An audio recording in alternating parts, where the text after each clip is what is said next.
ও মামা, আমি তো দেখি বাবা বাজার থেকে লাউ শাক আনে, তো আজকে বাবা লাউ পাতা এনেছে কেন? তুমি কি করবা লাউ পাতা দিয়ে? হ্যাঁ, আজকে আমরা লাউ পাতা দিয়ে দেখ একটা মজার খাবার তৈরি করব। এটা হচ্ছে লাউ পাতা বাটা। আর তুই তো বাটা এমনিতেই খুব খেতে পছন্দ করিস। হ্যাঁ, আমি তো বাটা খুব পছন্দ করি। তার জন্য আজকে আমরা এটা করব। আজকে তার জন্য আমরা নিয়েছি দেখ লাউ শাক নিয়েছি, মানে এই পাতাগুলো নিয়েছি। আজকে আমরা ডাঁটা শাক এগুলো কিছুই নিইনি, বুঝলি তো। ও মামা, এর মধ্যে কি তুমি চিংড়ি মাছও দেবা? হ্যাঁ, এই বাটাটার মধ্যে আমরা চিংড়ি মাছটাও দেবো, বুঝলি। আর দেখ চিংড়ি মাছটা দেব, আর হচ্ছে আমরা পেঁয়াজ দেব, লঙ্কা দেব, আর রসুন দেব, আর এর মধ্যে দেব একটু জিরের গুঁড়ো। হ্যাঁ, এবার দেখ আমরা শাকগুলোকে ভালো করে ধুয়ে আমরা এরকম ছোট ছোট করে কেটে নিয়েছি।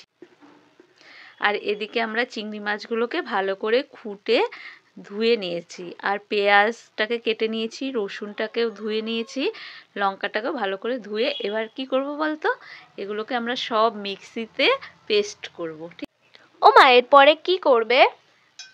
এরপরে আমরা সব এগুলোকে আমরা সব একসাথে মিক্সিতে দিয়ে ভালো করে পেস্ট করে নেব, ঠিক আছে। এর সাথে আমরা কিছু পাতাও দিয়ে দেবো একসাথে, আমরা পেস্ট করে তারপরে অন্য পাতাগুলো সব এইভাবে আমরা পেস্ট করে নেব। মা, এইগুলোকে তো আমরা মিক্সিতে পেস্ট করে নিয়ে এসেছি, এরপরে এটাকে আমরা কি করব? দেখ এদিকে আমরা কড়াইটাকে গরম করতে বসিয়েছিলাম। এবার আমরা এই কড়াইতে কিছুটা তেল দেব, ঠিক আছে। দেখ আমাদের তেলটা এবার গরম হয়ে গেছে, আমরা এবার ওর মধ্যে বাটাটাকে পুরোটা ঢেলে দেবো, ঠিক আছে।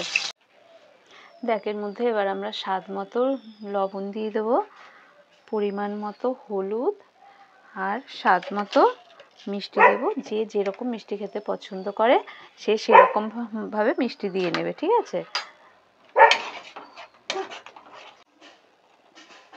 এবার এটাকে আমরা ভালো করে কষিয়ে নেব যতক্ষণ না এটার থেকে তেল ছাড়বে।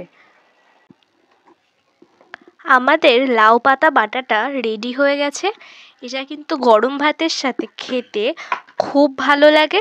এক থালা ভাত কিন্তু নিমেষেই খাওয়া হয়ে যায় বাটাটা খেতে কিন্তু দুর্দান্ত হয়।